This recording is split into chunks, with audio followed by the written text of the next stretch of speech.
2022 में नए साल के बधाई संदेश और व्हाइट गुड्स कंपनियों की ओर से उत्पादों के दाम बढ़ाने की खबरें एक साथ आप तक पहुंच सकती हैं।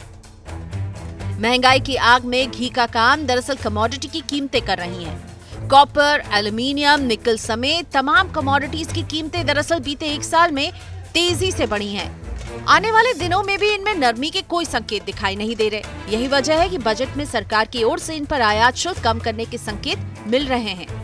फ्रिज, वॉशिंग मशीन जैसे व्हाइट गुड्स की कीमतों में बढ़ोतरी के पीछे कंपनियों का सीधा तर्क कच्चे माल में आई तेजी है। आंकड़े देखें तो कंपनियों का ये तर्क काफी हद तक सही है। कोरोना की वजह से सभी तरह के इंडस्ट्रियल मेटल की कीमतों में पिछले एक साल के दौरान जोरदार उछाल आया है।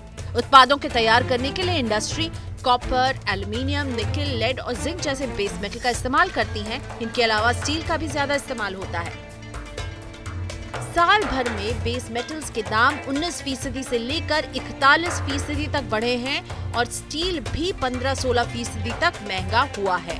कमोडिटी एक्सचेंज MCX पर पिछले साल दिसंबर में कॉपर का रेट 595 रुपए के करीब था, जो अब 748 रुपए प्रति किलो तक आ गया है। इसी तरह एल्यूमीनियम का दाम 161 रुपए से बढ़कर 227 रुपए, निकल का दाम 1212 रुपए से बढ़कर 1548 रुपए, जिंक का दाम 215 रुपए से बढ़कर 290 रुपए और लेड का दाम 156 रुपए से बढ़कर 186 रुपए प्रति किलो। बेस मेटल्स के इतर इंडस्ट्री में सबसे ज्यादा इस्तेमाल होने वाली मेटल स्टील की बात करें तो उसकी कीमतों में भी साल भर के दौरान 15 से 16% की बढ़ोतरी हुई है। कमोडिटी एक्सचेंज NCDX पर जनवरी के दौरान स्टील का दाम 38,000 रुपए प्रति टन होता था, जो अब बढ़कर 44,000 रुपए प्रति टन पर आ गया है। दरअसल मेटल प्रोडक्शन करने वाली कंपनियों को कोरोना काल में लेबर के संकट का सामना करना पड़ा है। इसके अलावा इस साल कई प्रमुख मेटल उत्पादक देशों में बिजली का संकट पैदा हो गया था। इन वजहों से मेटल उत्पादन बुरी तरह से प्रभावित हुआ और सप्लाई बाधित हुई। परिणाम था सभी मेटल्स के दाम बढ़ना।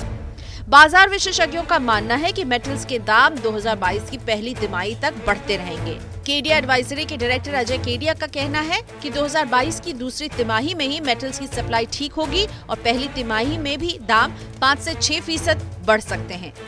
उद्योग को कम रेट पर कच्चा माल मिल सके, इसको लेकर उद्योग भी सरकार से टैक्स कम करने के लिए गुहार लगा रहे हैं और उम्मीद है कि आगामी बजट में सरकार मेटल्स पर आयात शुल्क में कटौती कर सकती है। हालांकि एल्यूमीनियम पर अभी डंपिंग रोधी शुल्क लगाया गया है। इस तरह के वीडियोस के लिए बने रहिए मनी 9 के साथ और मनी 9 के YouTube चैनल को सब्सक्राइब करना ना भूलें।